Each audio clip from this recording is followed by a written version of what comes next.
अलंकापुरी पुण्यभूमी पवित्र, तिथे नांदतो ज्ञान राजा सुपात्र. तया आठविता महापुण्यराशी, नमस्कार माझा श्री सद्गुरु ज्ञानेश्वरासी. रामकृष्ण हरी, रामकृष्ण हरी, रामकृष्ण हरी. महाराज आपला अध्याय 9 चालू आहे. राजविद्या राजगुह्य योग. राजविद्या राजगुह्यम पवित्रमिदम उत्तमम, प्रत्यक्षावगम धर्म्यम सुसुखम कर्तुमव्ययम. हा श्लोक आहे. या श्लोकाच्या संदर्भात माऊलींनी ओव्या लिहिलेल्या आहेत. जे जाण येया आघवेयांच्या गावी, गुरुत्वाची आचार्य पदवी, जे सकळ गुह्यांचा गोसावी पवित्रा रावो. आणि धर्माचे निजधाम, तेवीची उत्तमाचे उत्तम, पै जया येता नाही काम जन्मांतराचे. मोटके गुरुमुखे उदय जैत दिसे, आणि हृदयी स्वयंभज्य असे, प्रत्यक्ष फाव लागे जैसे आपैसे याची.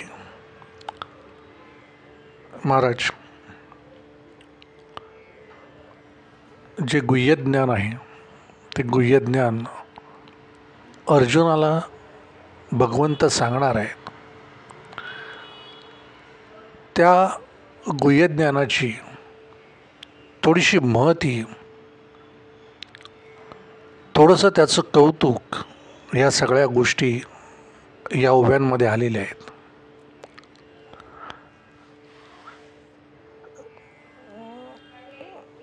जाणणे या आघव्यांच्या गावी, जे सर्व जे कोणी जाणकार आहेत या सृष्टीमध्ये, आघवेयांच्या गावी, जे सगळे या सृष्टीमध्ये जेवढे जाणकार आहेत, आघवे सगळे जे जे जाणकार या सृष्टीमध्ये आहेत, त्यांच्या गावी म्हणजे त्यांच्यामध्ये गुरुत्वाची आचार्य पदवी, हे जे ज्ञान आहे, हे ज्ञान या सर्व जाणकारांच्या मध्ये गुरुत्व, प्रत्यक्ष गुरुत्व असलेल्या गुरुजन्य लोकांमध्ये आचार्याची पदवी या ज्ञानाला प्राप्त आहे. असं हे ज्ञान आहे, जे सकळ गुह्यांचा गोसावी पवित्रा राव. सगळ्या गुप्त ज्ञानाचा, गूढ ज्ञानाचा जो गोसावी आहे, जो तपस्वी जे जे प्राप्त करतात त्यातलं सगळ्यात गुह्यज्ञान आहे, त्या गुह्यज्ञानांचा जो स्वामी, जो श्रेष्ठत्व, जो गोसावी, तो पवित्रा राव. तो या सगळ्या गूढ असलेल्या ज्ञानांमध्ये राजा आहे, अत्यंत पवित्र राजा आहे. रावो म्हणजे राजा. आणि धर्माचे निजधाम, प्रत्यक्ष धर्माचं हे स्थान आहे. तेवीची उत्तमाचे उत्तम, उत्तमातलं सगळ्यात उत्तम असं हे ज्ञान आहे. पै जया येता नाही काम, ते ज्याला प्राप्त झालं त्याला जन्म मरणाच्या फेऱ्याची आता गरज उरणार नाही. जन्म मरण या गोष्टींच्या पलीकडे तो जाईल, ज्याला हे ज्ञान प्राप्त होईल. मोटके गुरुमुखे उदय जेत दिसे, आणि हृदयी स्वयंभची असे, प्रत्यक्ष फावो लागे तैसे आपैसे याची.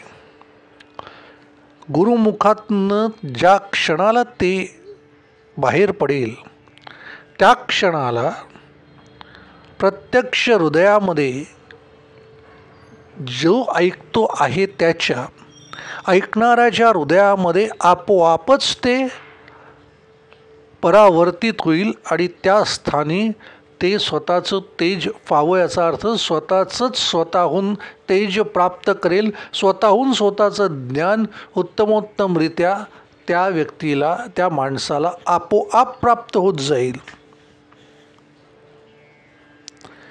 तेवीची गा सुखाच्या पाऊटी, चढता येई जे जयाच्या भेटी, मग भेटल्या किरमिठी भोगणीयाच्या पुढे. परी भोगाची एली कडलिये मेरे, चित्त उभे ठेले सुखा भरे, ऐसे सुलभ आणि सोपारे वरी परब्रह्म.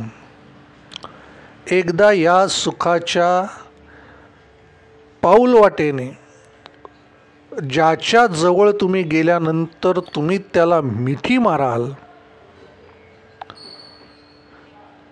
त्या मिठीमुळे त्याची भेट झाल्यानंतर ते सुख जे प्राप्त होईल त्या सुखाचा सुद्धा तुम्हाला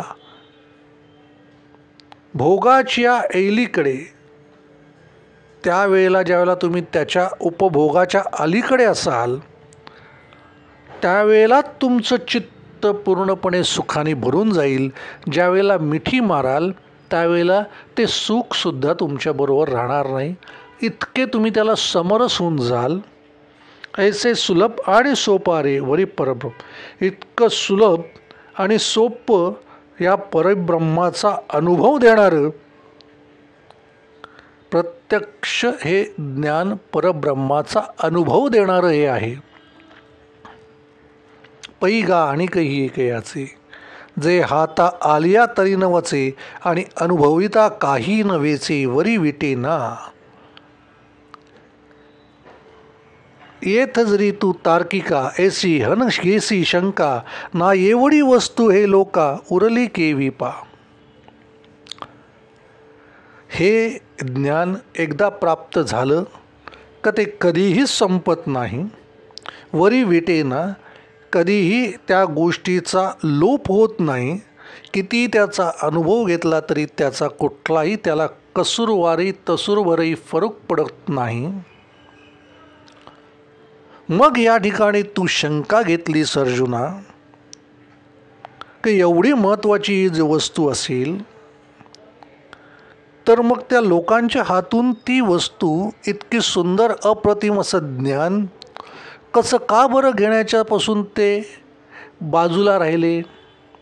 जे एकोत्तरीयाच्या वाडी जळतीये आगी घालती उडी, ते अनायसे स्वगुडी सांडिती केवी. जे लोक साध्या मिळणाऱ्या पैशासाठी, एखाद्या गोष्टीचे व्याजाचे पैसे मिळावेत, फुकट मिळणाऱ्या गोष्टीसाठी एकोत्तराच्या वाढी जळतीये आगी, जे काही उत्तरोत्तर वाढणार आहे अशा आविर्भावाने जे मिळणार आहे अशासाठी जळतीये आगी, स्वतःहून त्या आगीमध्ये उडी घेतात. ते प्राप्त करण्यासाठी ते भविष्यात मिळणार आहे, त्याचं फळ भविष्यात मिळणार आहे यासाठी आगीत उडी घेतात. ते अनायसे स्वगुडी, मग स्वतःकडे असलेलं ते परब्रह्माचं ते ज्ञान कसं काय सोडून देतील, कसं काय टाकून दिलं असेल त्यांनी, असं कसं काय, अशी शंका तुझ्या मनात येईल. आता महाराज, हा सगळा या ओव्यांचा झाला शब्दार्थ. हा जो शब्दार्थ आहे हा अर्जुनाशी भगवान श्रीकृष्णाने साधलेला संवाद आहे. भगवान श्रीकृष्ण अर्जुनातल्या मनात चाललेल्या चलबिचल अवस्थेत निर्माण होणाऱ्या प्रश्नांना उत्तर देत आहेत. अर्जुन शांत आहे, अर्जुन विचारत काहीच नाही आहे, पण त्याच्या मनात जी जी शंका आपणहून निर्माण होते ती शंका समजून घेऊन त्याला उत्तर देण्याचं कार्य भगवान श्रीकृष्ण यातून करतायत. ज्ञानाची महती मी सांगतोय, ते ज्ञान इतकं जर गूढ, इतकं जर गहन, इतकं जर अप्रतिम असेल तर हे ज्ञान आजपर्यंत कसं कोणीही प्राप्त केलं नाही, हा अर्जुनाचा प्रश्न आहे. तो मनात विचारलेला असेल पण भगवंताच्या समोर त्यांनी मांडलेला आहे. छोट्या छोट्या सिद्धीसाठी, छोट्या छोट्या गोष्टींसाठी हे साधूजन, हे तपस्वी प्रत्यक्ष स्वतःला आगीमध्ये झोकून देतात. याचं उदाहरण तुम्हाला सांगतो. आगीमध्ये झोकून देणं याच्यासाठी अनेक तपस्वी एका पायावर उभं राहून तप करतात. अनेक तपस्वी एकांतवासात हिमालयात जातात, तिथे जाऊन तप करतात. सर्व सुखांना जाळून टाकतात. हा जाळणे जो शब्द आहे ते सर्व सुख जाळून टाकतात. शरीरावर अनन्वित अत्याचार केले जातात. शेकडो दिवस उपवास केले जातात, शेकडो दिवस अन्नापासून दूर राहिलं जातं, अन्नाचं सुख जाळून टाकलं जातं, संसार सुखाला जाळलं जातं, शरीराला वेगवेगळ्या तऱ्हेने पीडा देऊन भगवंताच्या असीम परब्रह्माच्या अनुभवासाठी, त्या सिद्धी प्राप्त करण्यासाठी म्हणून हे तपस्वी नाना विविध तप करतात, नाना विविध गोष्टींसाठी स्वतःचा देह या तपामध्ये जाळतात, असा त्या ओवीचा अर्थ आहे. मग इतक्या ज्ञानी गोष्टीची जर महती त्यांच्या कानावर गेली असती तर त्यांनी हे ज्ञान प्राप्त करण्यापासून ते कसे राहिले असते, हा यातला एक ज्ञानार्थ आहे. आता या सगळ्या गोष्टींचा आपल्याला काय उपयोग आहे? आपण कशासाठी या ज्ञानेश्वरीचा हा भाग विचारात घ्यायचा, तो आपल्या सद्यस्थितीतल्या जीवनाशी याची कुठे सांगड घालता येईल, हा विचार खरा आजच्या प्रवचनाचा आहे. जे राजविद्या राजगुह्य योगामध्ये सांगितलेलं ज्ञान आहे, या ज्ञानाचा आणि आपल्या जीवनाचा, या दोन गोष्टींचा भोग आणि सुख या दोन गोष्टींची संबंध येतो. पहिला भोग या गोष्टीचा अर्थ असा, आपण या सृष्टीमध्ये जन्माला आल्यापासून वैविध्यपूर्ण असलेल्या सगळ्या आपल्या गरजेनुसार, आपल्या सोयीनुसार सर्व वस्तूंचा आपण उपभोग घेत असतो. मग त्यासाठी तुम्ही गाडी असेल, संपत्ती असेल, घर असेल, आपली नाती असतील, आपली आई असेल, भावंड असेल, पत्नी असेल, या सगळ्या गोष्टींचा आपण भोग घेत असतो, उपभोग घेत असतो. दुसरं सुख, या सगळ्या गोष्टीतून मिळणारा आनंद, प्रत्येकाच्या व्यक्तीच्या आनंदाच्या कल्पनेनुसार त्याला ते सुख वाटतं. एखाद्याला गाडी घेतली त्याच्यात सुख वाटतं, एखाद्याला ती नाही घेतली तर त्याच्यात काही सुखदुःख नसतं. व्यक्तीनुसार ही संकल्पना सुखाची बदलते. ज्या ज्या प्रकृती असतील त्या त्या प्रकृतीनुसार आपापल्या आयुष्यात येणाऱ्या उपभोगाच्या वस्तूंच्या आधारे सुख निर्माण करणं, सुख प्राप्त करणं, हे या सृष्टीमध्ये येणाऱ्या प्रत्येक मानवजातीतल्या मनुष्याचं एक धोरण आहे म्हणा, किंवा त्याच्या पुढे असलेला तो विचार आहे म्हणा, किंवा मार्ग आहे म्हणा. मग या सगळ्या गोष्टींचा, या दोन गोष्टींशीच संबंध घेऊन संपूर्ण आयुष्य जगलं जातं. हेच जग आहे. याच जगामध्ये आजपर्यंत लोक अशीच जगली. आपल्यालाही असंच जगावं, आपल्यालाही जेवढ्या जास्तीत जास्त आनंद देणाऱ्या गोष्टी या समाजानुसार आहेत त्या प्राप्त करता याव्यात, यालाच जगणं म्हणतात. हा एक भाग.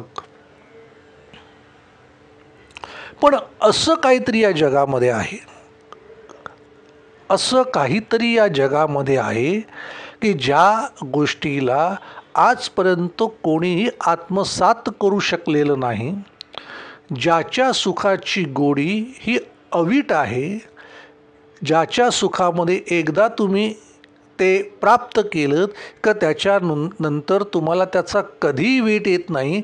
इतर कुठल्याही सुखाची, जन्म मृत्यूच्या गोष्टींची सुद्धा तुम्हाला गरज वाटत नाही. जन्माला आलं आणि निघून गेलं, त्या दोन्ही गोष्टींच्या मध्ये असलेलं जीवन, इतकाच तो विचार आपला आहे.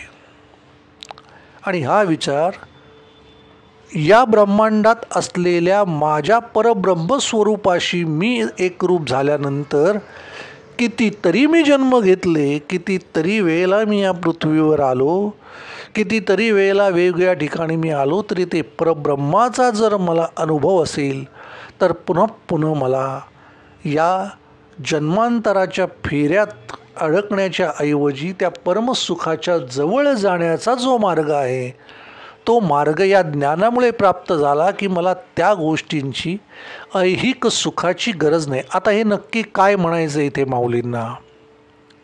प्रत्येक कर्म एक जन्म निर्माण करतो. हे कर्मयोगात आपण बघितलं आहे. प्रत्येक कर्म एक जन्म निर्माण करतं, कारण प्रत्येक कर्माचं एक पुण्य किंवा एक पाप निर्माण होतं. एक तर पुण्य होतं किंवा पाप होतं, दोन गोष्टींपैकी एक निर्माण होतं. जर पुण्य निर्माण झालं तर पुण्य भोगण्यासाठी म्हणून जन्माला यावं लागतं, पाप निर्माण झालं तर पाप भोगण्यासाठी म्हणून जन्माला यावं लागतं. म्हणजे दोन्हीकडे जन्म हा आहेच. या दोन्ही गोष्टींच्यापेक्षा वेगळी गोष्ट म्हणजे हे प्रकट गुह्य ज्ञान आहे. जे अर्जुनापुढे भगवंतांनी सांगितलं ते ज्ञान असं आहे की ज्याच्यातून पाप आणि पुण्य निर्माण होत नाही, ज्याच्यामुळे तुम्हाला जन्म घेण्याची गरज वाटत नाही.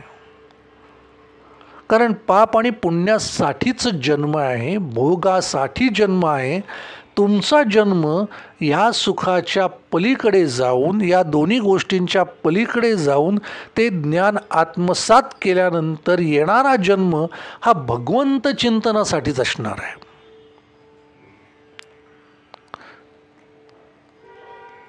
तुम्हाला नीट मी काय म्हणतोय ना हे समजण्यासाठी थोडासा वेगळा विचार सांगतो, म्हणजे तुम्हाला कळेल. उत्तम कुटुंबामध्ये आपण सगळेजण राहतोय असं समजा. सगळे आहेत आपल्याला, आई वडील, भाऊ भावंड, मुलगी मुलं, पत्नी, सगळं अखंड कुटुंब भरलेलं आहे. सगळी नाती जगतोय, सगळं आलवेले, सुबत्ता आहे, संपत्ती आहे, ऐश्वर्य आहे. असं उत्तम सुसज्ज असं कुटुंब, सुंदर कुटुंब, या कुटुंबामध्ये आपण जगतोय. शेकडो नाती असल्यामुळे, सुखाची साधनं असल्यामुळे आपण त्या सगळ्यांमध्ये रममाण झालेलो आहोत. असं कुटुंब आहे ज्याच्यात आपल्याला सगळी नाती आहेत, सगळ्या गोष्टी आहेत, सगळ्या आर्थिकदृष्ट्या आपण एका चांगल्या स्थानावर आहोत. घरातल्या कुटुंबात सन्मान आहे, अशा कुटुंबाचे आपण प्रमुख आहोत. आणि या कुटुंबातून मिळणारा सन्मान घेऊन आपण आयुष्य काढतोय. कुठेतरी अशी वेळ येते की ज्या वेळेला या सगळ्या गोष्टी तुमच्या उतारवयामध्ये, तुमच्या शेवटच्या टप्प्यामध्ये तुम्हाला हळूहळू सोडून जायला लागतात. जशी जशी एक एक गोष्ट सोडून जायला सुरुवात करते तसं सुखाचं स्वरूप प्रत्येक गोष्ट जाताना दुःखामध्ये बदलत जाते. जेवढं जास्त सुखाच्या सोयी, साधनं, नाती, तेवढंच एक एक सोडून जाताना दुःखाचं साधन, दुःखाचं स्वरूप देऊन जातात. प्रत्येक सुखाला दुःखाची झालर आहे. असं करत करत आयुष्याच्या त्या वळणावरती जन्म कशाचा, घेतला कशासाठी, आलो कशासाठी, केलं काय, याची सगळी गोळाबेरीज मांडल्यानंतर, याचा सगळा ताळेबंद आपल्या डोळ्यासमोर घेतल्यानंतर उरतं ते फक्त शून्य.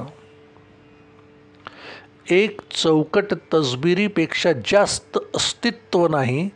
हे ज्यावेळेला त्या गोष्टीतनं आपल्याला समजतं त्यावेळेला नक्की काय राहिलं हा ज्यावेळेला प्रश्न उत्पन्न होतो त्यावेळेला ज्ञानेश्वरी आपल्याला सांगते, जे ज्ञान प्राप्त करण्यासाठीचा जो तुला दिलेला जन्म आहे तेवढंच सोडलं ना बाकी सगळं झालं. इथे माऊलींनी जे सांगितलं आहे ना, तुम्हाला सांगण्याचा जो प्रयत्न केला आहे, जे एकोत्तराची वाडी जळती आगी घालती उडी, ते अनायसे स्वगोडी सांडिती की. त्याचं स्वगोडी असलेलं, हे स्वतःजवळ असलेलं हे प्रत्यक्ष ब्रह्म, परब्रह्म, याचा असलेला ज्ञानाचा अट्टहास करायचं सोडून ही तपस्वी जगतील कसे, तरी पवित्र आणि रम्य, तेवीची सुखोपाय गम्य, आणि स्वसुख परमधर्म्य, वरी आपणा पे जोडी. इतकं पवित्र रमणीय तसं सुख देणारं, जाणण्यास सुलभ सुखकार, धर्माना पूर्ण अनुकूल असं आपल्याच ठिकाणी प्राप्त होत असणारं, ऐसा उगाची सुरवाडू तरी जना हाती केवी उरवला आहे. हा शंकेचा ठावो की रोय, परी न ठरावी तुवा.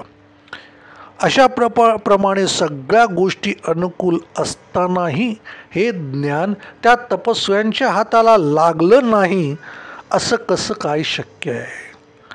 ही शंका तुझ्या मनात अर्जुनाला येईल, परंतु ती शंका तू घेऊ नकोस, कारण तो विचार करण्याची पात्रता आणि ती मानसिकता या संसारात निर्माण होणं ही दुरापास्त गोष्ट आहे. तुम्हाला तो भाग, तो असलेला ज्ञानाचा विचार हा डोक्यात कधी शिवणारच नाही, इतके तुम्ही त्या संसाराच्या सुखामध्ये गुंतून गेलेले असता. जे प्राप्त करायचं आहे ना, त्याचा विचार मनामध्ये यावा लागतो. तो विचार तुमच्या मनामध्ये येतच नाही. हा भगवंताने तुम्हाला सांगितलेला सगळ्यात मोठा दृष्टांत आहे. आजही बघा, ज्ञानेश्वरी तुमच्या समोर आहे. ज्ञानेश्वरीवरती आपण प्रवचनं देतोय, प्रवचनं करतोय, पण प्रत्येकालाच ही प्रवचनं आवडतील असं नाही.